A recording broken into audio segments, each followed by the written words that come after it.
어느 날 식사를 하는데 초파리 한 마리가 뱅뱅 돌다가 밥을 먹고 있는 칼의 그릇에 앉았다가 날개가 붙어가지고 날아가지 못하고 죽었어요. 밥을 먹다가 그것을 이게 보고 생각 하나가 이렇게 들어왔습니다. 야, 우리 인생이 초파리 같이 될 수도 있겠구나 하는 생각이 문득 들어왔어요. 세상에는 죄인들이 살아갑니다. 악인들도 있습니다. 죄인들이 길을 가고 있고 악인들이 꾀를 내고 있는 오늘의 세상입니다. 특별히 오만한 자들이 앉아서 식사하고 있는 현장, 우리의 오늘 현실입니다. 그곳에 앉았다가는 이 초파리처럼 잘못될 수 있겠구나 하는 생각을 문득 한 적이 있습니다. 오늘 시편 1편은 1절에서 이런 내용들을 우리에게 경각심으로 강조합니다. 우리 시편 1편 1절 같이 한번 읽어볼까요? 시작. 복 있는 사람은 악인들의 꾀를 따르지 아니하며 죄인들의 길에 서지 아니하며 오만한 자들의 자리에 앉지 아니하고. 아멘. 1절을 자세히 한번 보세요. 네 사람이 등장합니다. 복 있는 사람이 나오고 악인이 나오고 죄인이 나오고 오만한 자가 나옵니다. 복 있는 사람이 누구일까요? 복 있는 사람은 악인들과 죄인들과 오만한 자들을 상대해야 하는 구조를 성경이 우리에게 펼쳐 보이십니다. 오늘 그리스도인들은 세상 가운데 살아가면서 다양한 사람들을 접하고 만납니다. 이것이 오늘의 세상입니다. 내가 만나고 싶은 사람도 있지만 만나기 싫은 사람도 있고, 어떤 경우에는 정말 피하고 싶지만 만나야 되는 상황들이 전개되는 현장이 오늘 우리 시대가 살고 있는 세상이라는 것을 성경은 열어놓고 우리에게 출발합니다. 그런데 오늘 그리스도인은 세상에서 다양한 사람들을 상대할 때에 복 있는 사람의 특성 세 가지를 말씀합니다. 첫째는요, 악인들의 꾀를 따르지 아니하며, 두 번째는 죄인들의 길에 서지 아니하며, 세 번째는 오만한 자들의 자리에 앉지 않는 사람, 그 사람을 가리켜서 복된 사람이다라고 성경이 이름을 붙여주십니다. 좀 더 살펴보면 복 있는 사람은 하나님과 상관없이 살아가는 사람들의 영향력을 받지 않는다라고 말씀합니다. 그래서 따르지 아니하며 서지 아니하며 앉지 아니하고라고 계속해서 강조하는 것입니다. 특별히 복 있는 사람은 꾀와 길과 자리를 분별할 수 있어야 함을 말씀합니다. 복 있는 사람들 악인의 꾀를 알아야 됩니다. 죄인들의 걸어가는 길이 어떤 길인지를 알고 있어야 됩니다. 오만한 자들이 앉아있는 그 자리가 어떤 자리인지를 우리는 볼 수 있어야 한다는 것을 성경이 말씀하고 있습니다. 우리에게 이런 분별의 은혜가 있기를 진심으로 축원합니다.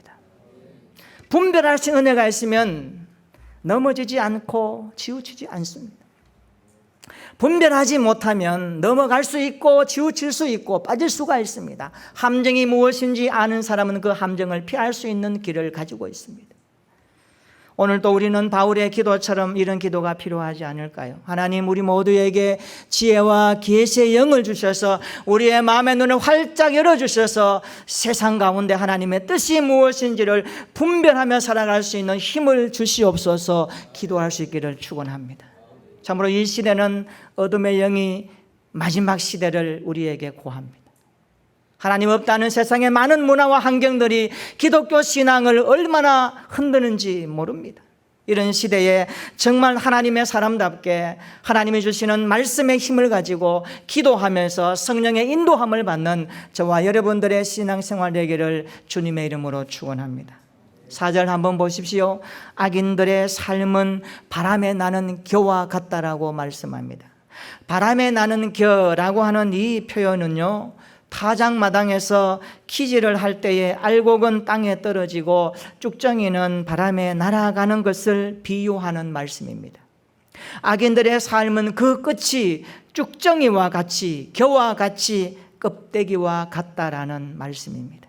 5절을 보십시오. 악인들은 심판을 견디지 못하며 의인들의 모임에 들어올 수 없다라고 말씀합니다. 6절에 보면 악인들의 길은 망할 뿐이다라고 결론 짓고 있습니다. 예수님께서 이 땅에 오시기 전에 6개월 먼저 이 땅에 태어나서 예수 그리스도의 길을 예비했던 세례 요한은 당시의 시대적인 상황이 열악했습니다. 로마의 악폭정 밑에 있던 기독교 신앙들 향하여서 예수님을 소개할 때에 세례 요한은 이렇게 소개하고 있습니다. 마태복음 3장 11절로 12절입니다. 그는 성령과 불로 너희에게 세례를 베푸실 것이요 손에 키를 들고 자기의 타작마당을 정하게 하사 알곡은 모아 곡간에 드리고 쭉정이는 꺼지지 않는 불에 태우시리라. 이게 세례 요한이 예수님을 향해서 소개했던 외침의 말씀입니다. 우리 주님은 마지막 날에 알곡과 쭉정이를 심판하실 것입니다. 알곡은 모아 천국의 곡간에 드리고 쭉정이는 꺼지지 않는 불에 던져버리실 것입니다. 그 불이 무엇일까요? 지옥불 아니겠습니까? 우리의 모든 성도들은 알곡 신자가 되어 천국의 곡간에 다 들어갈 수 있기를 주님의 이름으로 축원합니다. 우리 모든 성도들이 주님의 생명책에 이름이 기록되어 내 이름 부르는 그날 혼련이 변화되어 들림받아 주님을 만나는 축복의 영광이 우리 앞에 펼쳐지기를 진심으로 축원합니다. 예수 안에 있는 그리스도인들의 삶의 모습을 보시는 주님께서 우리를 알곡 그리스도인으로 만들어 나가는 하나님의 거룩한 손길을 체험하면서 날마다 성화되어져 가는 저와 여러분들 되기를 주님의 이름으로 축원합니다. 여러분 2절과 3절 한번 읽어볼까요? 같이 한번 읽어보겠습니다. 시작. 오직 여호와의 율법을 즐거워하여 그의 율법을 주야로 묵상하는도다. 그는 시냇가에 심은 나무가 철을 따라 열매를 맺으며 그 잎사귀가 마르지 아니함 같으니 그가 하는 모든 일이 다 형통하리로다. 아멘. 오늘 설교 제목이 시냇가 인생이라고 제가 붙여보았습니다. 한번 따라해 볼까요? 시냇가 인생. 1절과 2절과 3절을 연결해서 보면 이렇습니다. 복 있는 사람은 시냇가 인생을 살아갑니다. 그런데 그 시냇가 인생을 살기 위한 구체적인 키워드를 2절에서 보여주고 있습니다. 복 있는 사람은 시냇가에 심은 나무에 비유하고 있습니다. 우리 교회 모든 성도들이 정말 이 말씀처럼 시냇가 인생이 되기를 진심으로 축복합니다. 우리 자녀들이 시냇가 인생이 되기를 축원합니다. 우리의 산업과 직장과 땀 흘리는 현장이 시냇가의 현장이 되기를 축원합니다. 시냇가 인생은 어떤 인생일까요? 3절 한번 보십시오. 시냇가 인생은 철을 따라 열매 맺는 인생이라고 말씀하고 있습니다. 수고하고 땀 흘리는 현장에 풍성한 열매가 있다는 약속입니다. 시냇가 인생은 그 잎사귀가 마르지 않는 삶을 사는 것이라고 말씀합니다. 사시사철 푸르다는 말씀이죠. 시냇가 인생은 그가 하는 모든 일에 형통함이 있다라고 말씀하고 있습니다. 아마 이 형통이라는 단어 우리 그리스도인들이 좋아하는 단어 중에 하나일 것입니다.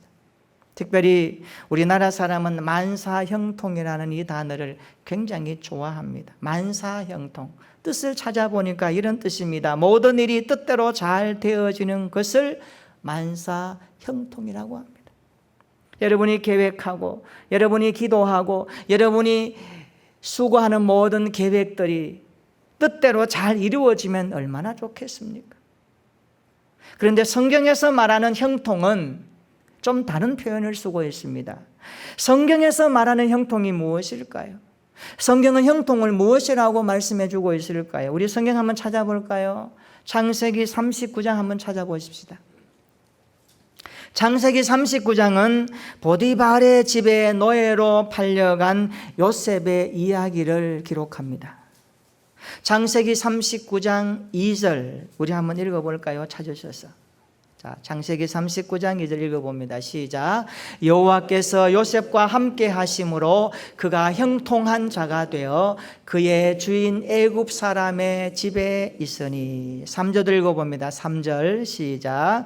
그의 주인이 여호와께서 그와 함께 하심을 보며 또 여호와께서 그의 범사에 형통하게 하심을 보았더라. 아멘.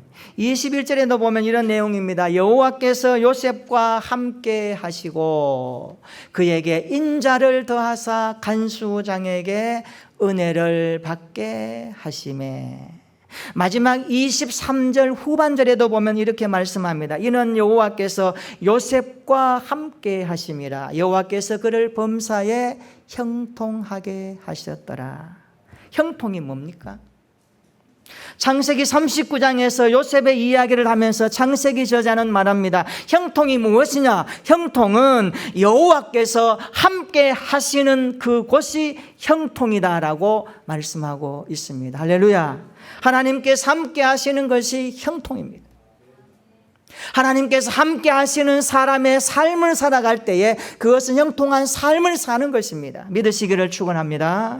하나님께서 함께 하실 때에 그것이 형통이라고 말씀합니다. 주님이 함께 하시는 형통, 그것이죠. 요셉을 한번 보십시오. 여호와께서 요셉과 함께 하심으로 그가 형통한 자가 되었다라고 말씀하고 있습니다. 요셉과 함께 하셨던 하나님은 오늘 우리와도 함께 하실 줄로 믿습니다. 날마다 주님께서 함께 하시는 현장이 형통인 줄로 믿으시기를 축원합니다. 그러므로 시냇가 인생은 형통한 인생을 약속하고 있습니다. 시냇가 인생은 마르지 않는 삶을 보장해 주고 있습니다. 시냇가 인생은 풍성한 열매를 맺게 하는 것입니다. 그렇다면 우리가 시냇가 인생을 살고 싶다면 어떻게 해야 될까요? 오늘 시편 1편 2절의 말씀에 주목하고자 합니다. 우리 시편 1편 2절 한번 다시 읽어봅니다. 시작. 오직 여호와의 율법을 즐거워하여 그의 율법을 주야로 묵상하는도다. 아멘. 시편 1편의 핵심 구절은 2절입니다. 2절 때문에 모든 것이 판가름납니다. 2절로 인하여 모든 것이 결정납니다. 그래서 2절이 중요합니다. 다시 한번 읽어볼까요? 2절 시작. 오직 여호와의 율법을 즐거워하여 그의 율법을 주야로 묵상하는도다. 아멘. 우리가 신학계 인생을 살고 싶다면 2절을 붙들어야 됩니다. 아니 2절의 말씀이 기록된 로고스의 말씀이 아니라 우리의 마음에 기록되어지는 레마의 말씀으로 깨달아지고 터득되어지고 경험되어지는 말씀이 되기를 축원합니다.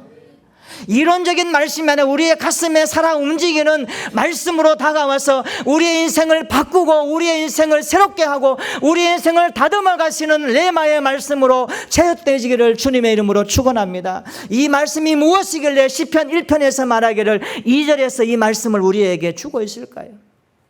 하나님의 약속은 무한합니다. 하나님의 약속은 놀랍습니다. 누가 이 약속의 말씀을 누릴 수가 있을까요? 성경은 우리에게 이 약속의 말씀을 누리기를 원하십니다. 마르지 않는 삶을 살기를 하나님이 원하십니다. 자녀된 우리의 삶에 하나님이 기뻐하시는 풍성한 열매가 맺히기를 기뻐하십니다. 그렇다면 우리가 이러한 삶을 살기 위한 시냇가 인생의 삶의 중요한 원리가 무엇일까요? 그것은 2절에서 말씀합니다.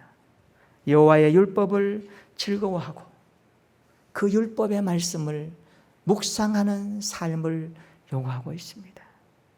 우리가 형통한 인생을 살고 싶고 누구나 마르지 않는 삶을 살고 싶고 어디에서나 땀 흘림의 수고가 헛되지 않는 풍성한 열매를 원하는 것은 우리의 마음 아닙니까? 그러면 2절 말씀을 붙들어야 합니다. 2절은 여호와의 율법을 즐거워하라 그의 율법을 주야로 묵상하라고 말씀합니다. 그러므로 시냇가 인생은 말씀을 가까이 하는 삶을 가리킵니다. 그것은 말씀을 즐거워하며 주야로 묵상하는 삶을 말합니다. 여기 주야로라는 말씀을 보니까 복된 사람은 말씀을 사랑하는 사람인데 그 말씀의 시간을 얼마만큼 투자해야 되는지에 대한 내용을 소개합니다. 여러분, 복된 사람 시냇가 인생은 말씀에 깊은 시간을 할애해야 됩니다. 아니, 내가 일하기도 많고 배울 것도 많은데 어떻게 이 말씀을 계속 눈앞에 가지고 살아가나요? 그렇게 말할지 모르지만 여러분, 그렇게 단순적으로 생각할 이유가 아닙니다. 이것은 원리적인 것이고 우리의 삶의 태도와 마음가짐과 집중성을 향한 주님의 말씀에 대한 우리의 마음을 보고 있습니다. 오늘 저와 여러분 여기 앉아있지만 우리의 마음이 주님께 있다면 이곳이 예배 자리가 된 줄로 믿습니다. 그러나 우리의 몸은 앉아있지만 우리의 마음이 딴 데 있다면 하나님 우리의 예배를 받으실까요? 우리의 중심을 모신 하나님이 우리의 마음이 딴 데 있다면 하나님 우리의 예배를 받으실까요? 아닙니다. 오늘 우리의 중심이 하나님을 향하고 성전을 향하여 말씀을 향하고 이 말씀 우리의 마음에 떨어질 때에 나타나는 하나님의 약속의 풍성함을 누리시기를 원하십니까? 그렇다면 이 말씀이 우리의 인생에 어떤 역할과 어떤 요구를 하시는지를 우리는 귀담아 들어야 합니다. 그래서 복된 인생은, 시냇가 인생은 날마다 말씀의 원리대로 살려고 몸부림치며 이 말씀 붙들고 살아가는 삶의 모든 현장을 우리에게 말씀하고 있습니다. 성경은 그래서 묵상의 중요성을 굉장히 강조하고 있습니다. 끊임없이 강조합니다. 특별히 말씀을 묵상하는 것이 형통의 길이요 철을 따라 풍성한 과실을 맺는 길임을 가르쳐주고 있습니다. 여러분 2절 끝에 한번 보십시오. 무슨 단어가 나옵니까? 묵상하는 도다, 이 단어가 나옵니다. 이 단어가 성경 아래쪽에 한번 보십시오. 어떻게 해석되어 있습니까? 작은 소리로 읊조리다, 이렇게 해석합니다. 묵상은 작은 소리로 읊조리는 것이구나 라고 이해하게 됩니다. 하나님의 말씀을 소리내어 읽고 암송하며 깊이 생각하는 것을 묵상이라고 말씀합니다. 스펄전 목사님은 설교를 하다가 이 시편 1편에 와서 2절 끝에 나와 있는 묵상하는 도다, 이 구절을 이렇게 해석을 했습니다. 제가 설교를 준비하다가 찾아보니까 이렇게 되어 있더라고요. 읽는 것은 소가 풀을 뜯는 것과 같고 묵상은 말씀을 소화시키며 영양분을 흡수하는 것과 같은 것입니다. 이 스펄전 목사님이 이 말씀을 묵상하다가 해석한 거예요. 읽는 것은 소가 풀을 뜯는 것과 같아. 이러면 소가 풀을 뜯어 먹으면 어떻게 됩니까? 그것을 소화시켜야 됩니다. 묵상은 말씀을 소화시키는 작업입니다. 이 말씀의 영양분을 소화시켜서 내 영혼의 양약이 되고 내 삶의 지침이 되고 내 인생의 걸음걸이 가운데 힘이 되고 능력이 되도록 적용하기 위해서는 이 말씀을 깊이 되새김질하면서 묵상해야 됩니다. 그것을 가리켜서 묵상하는 도다라고 강조하고 있습니다. 그렇습니다. 성경을 깊이 묵상하는 것은 영혼을 하나님을 향하여서 부하게 만들어 나가는 과정입니다. 그러므로 그 영혼이 하나님 앞에서 빛이 나는 거죠. 그 영혼이 하나님 앞에 시냇가 인생을 살게 되는 거죠. 성경은 요셉이 이런 시냇가 인생을 살았다라고 강조해 주고 있습니다. 요셉은 담을 넘는 풍성한 시냇가 인생을 살았습니다. 그 이유를 성경은 창세기 49장 20절에 이렇게 말씀합니다. 요셉은 무성한 가지고 샘 곁에 무성한 가지라 그 가지가 담을 넘었다. 우리가 요셉의 인생에서 그 가지가 담을 넘었다, 이 부분만 집중하면 안 됩니다. 왜 담을 넘었는가? 요셉의 인생에 왜 풍성한 담을 넘는 그런 삶을 살았는가? 여러분, 담을 넘는다는 건 영향력 아니겠습니까? 많은 사람들이 그의 영향력을 받음으로 인하여서 배운다는 뜻이 아니겠습니까? 요셉은 평생 동안 그 원리를 알았습니다. 그것은 샘 곁에 우물가에 그의 인생의 뿌리를 내려야 된다는 사실을 알고 믿었고 깨달았고 그렇게 실천했습니다. 이것이 요셉의 인생이 가져다주는 시냇가 인생의 풍성한 모습입니다. 요셉은 하나님께 뿌리를 깊이 내림으로 마르지 않는 풍성한 삶을 살았습니다. 요셉은 언제나 어떤 상황 속에서도 말씀의 샘 곁에 있기를 원했습니다. 하나님 곁에 있기를 몸부림쳤습니다.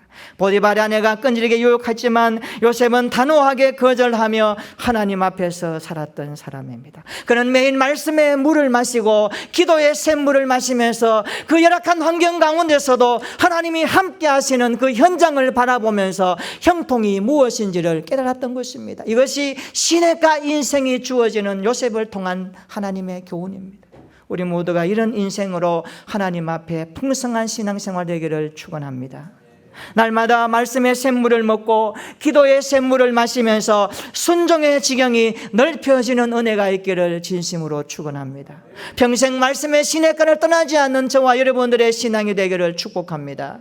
여러분, 믿음의 선배들도 한결같이 말씀의 시냇가를 떠나지 않았습니다. 왜 순교했습니까? 말씀 때문에 목숨도 아깝지 않게 여겼던 겁니다. 말씀 때문에 자기의 인생의 열악한 환경을 말씀에 비추어서 보니까 하나님을 향하여서 순종했던 것입니다. 손양한 목사님이 그랬고 주교철 목사님이 그랬고 일제강점기 때 위기동난 가운데 한국의 산하의 많은 교회들 가운데 믿음의 사람들은 이 말씀의 원리를 알았기 때문에 샘 곁에 있기를 원했고 말씀에 위배되는 것은 하지 않았기 때문에 그들은 생명을 걸고 복음을 지켜냈던 것입니다. 이것이 샘 곁에 거했던 믿음의 선배들의 공통적인 신앙 아닙니까?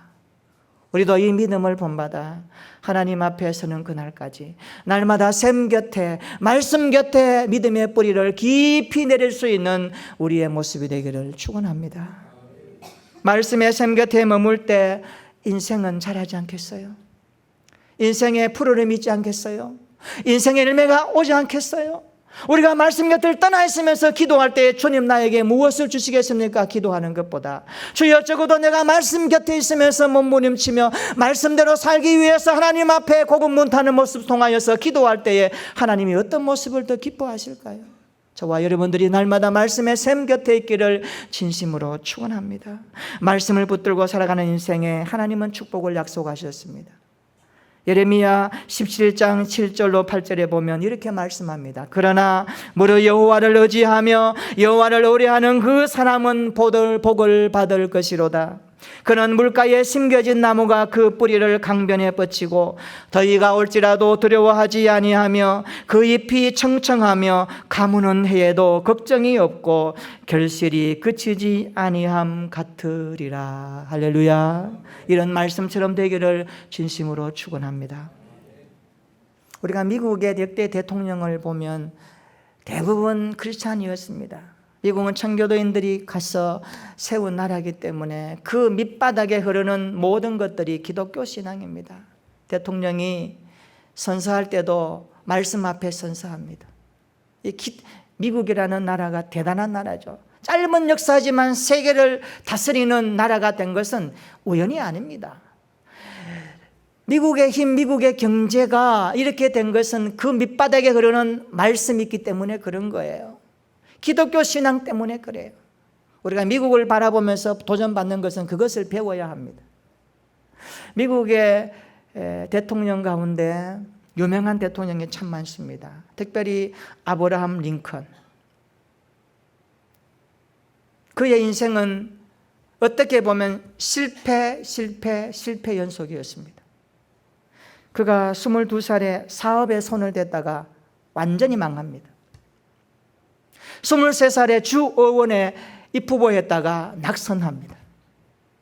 그러다가 그가 다시 25세에는 다시 창업을 하기 위해서 사업을 하는데 또 망합니다.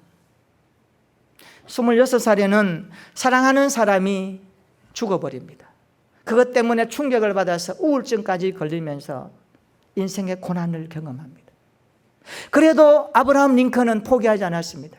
실패 속에서도 포기하지 않습니다. 아브라함 인생을 요약해 보면 그는 적어도 27번 실패한 경험이 있습니다. 이거 작은 실패가 아닙니다. 인생이 송두리째 위태위태한 실패들을 경험하면서도 그 쓰라린 고통 가운데서도 아브라함 링컨은 또 실패를 딛고 일어납니다. 그래서 51살에 그는 드디어 미국의 16대 대통령이 됩니다. 대단한 사람이죠. 지금도 아브라함 링컨은 죽었지만 미국 시민들의 가슴 속에 16대 대통령 아브라함 링컨의 그 정치와 업적과 그의 신앙은 요의 자리 잡고 흐르고 있습니다. 미국 사람들에 물어보십시오. 가장 존경하는 역대 대통령 가운데 아브라함 링컨을 꼽습니다. 그 이유가 무엇일까요? 어떤 사람이 대통령이 된 링컨에게 질문을 합니다. 당신은 많은 실패를 거듭하면서 이 자리에 올라왔습니다. 그리고 미국인들이 당신을 추앙하고 존경합니다. 어떻게 이런 일이 있었습니까? 이 이유가 무엇입니까? 그 비결을 질문했습니다. 그때 아브라함 링컨이 이렇게 말합니다. 그것은 간단합니다. 간단합니다. 하나님의 말씀이 나를 지배했기 때문입니다. 대단한 말이죠. 하나님의 말씀이 나를 지배했기 때문에 나는 사람들로부터 존경함을 받았고 실패 속에서도 딛고 일어나서 이 자리까지 올라올 수 있게 되었습니다라고 짧게 대답하니까 이 질문자가 더 궁금했던 겁니다. 그러면 그 말씀이 무엇입니까? 당신을 지배한 그 말씀이 무엇입니까? 라고 말하자 링컨은 서슴없이 이렇게 대답합니다. 네, 그 말씀은 로마서 8장 28절입니다. 우리가 알거니와 하나님을 사랑하는 자, 곧 그 뜻대로 부르심을 입은 자들에게는 모든 것이 합력하여 선을 이루느니라. 아브라함 링컨의 인생을 붙잡고 있었던 말씀은 이 말씀입니다. 그는 실패할 때마다, 좌절할 때마다, 어려움에 봉착할 때마다, 인생이 어려움에 처할 때마다 그는 낙심하지 않고 이 말씀을 붙들었습니다. 우리가 알거니와 하나님을 사랑하는 자, 그 뜻대로 부르심을 입은 자들에게는 모든 것이 합력하여 선을 이루느니라. 그는 실패와 절망, 힘들고 어려운 그 상황 때마다 모든 것 안에서, 하나님 안에서 그는 합력하여 선을 이룬다는 사실을 믿었던 겁니다. 오늘 말씀과 적용해 보면 이렇습니다. 링컨은 많은 실패 어려움을 겪을 때마다, 그때마다, 그 순간마다 말씀의 시냇가에 앉았던 것입니다. 그리고 그 말씀을 붙들고 기도했고, 이 말씀을 붙들고 묵상했고, 이 말씀이 이루어질 것을 기대하면서 힘을 얻었던 것입니다. 그래서 하나님이 그 링컨을 이렇게 사용하셨던 겁니다. 말씀 곁에 사는 인생은 이렇게 하나님이 사용하신다고. 여러분, 링컨이 링컨 되게 하신 것은 하나님이신 줄로 믿습니다. 우리 인생을 아름답게 만들어 가시는 분도 하나님이신 줄로 믿습니다. 이 하나님이 약속하신 말씀 곁에 우리가 살아야 되지 않겠습니까? 우리가 이 말씀 곁에 있다면 우리 인생이 시냇가 인생으로 보장받을진데, 오늘도 바쁘다는 핑계로, 어렵다는 핑계로, 잘 모른다는 핑계로 우리가 말씀 곁을 떠나지 않았는지 오늘 이 말씀을 통해서 우리의 마음을 다시 한번 돌아보십시다. 링컨은 많은 실패 속에서도 이 말씀을 붙들었습니다. 말씀 곁에서 그 말씀해 주시는 은혜와 힘을 덧입혀 또 일어났고 또 걸어갔던 것입니다. 이런 링컨의 인생을 보면서 시냇가 인생이 얼마나 위대하고 놀랍다는 사실을 우리는 새삼 발견하게 됩니다. 그렇습니다. 말씀을 주야로 묵상하는 사람과 말씀 없이 사는 사람의 인생의 결말은 다릅니다. 오늘 시편 1편이 그것을 강조해 주고 있습니다. 날마다 시냇가에 심은 나무처럼 우리 모두에게 풍성한 열매가 있기를 바랍니다. 마르지 않는 샘이 되기를 축원합니다. 하는 모든 일에 주님이 함께 하시는 형통의 삶을 노래할 수 있기를 축원합니다. 그래서 내 인생 가운데 함께 하셨던 건 주님이 이런 분이었노라고 우리가 이해하는 것을 뛰어넘어 하나님이 말씀하시는 약속의 은혜를 날마다 체험해 가면서 오늘 우리 모두가 시냇가 인생으로 이 무더운 여름 가운데도 마르지 않는 샘 곁에, 말씀 곁에서 날마다 그 말씀 붙들고 살아내며 이번 한 주간도 주와 함께 동행하는 저와 여러분들의 신앙이 되기를 예수님의 이름으로 축원합니다. 아멘. 우리 한번 기도하십시다.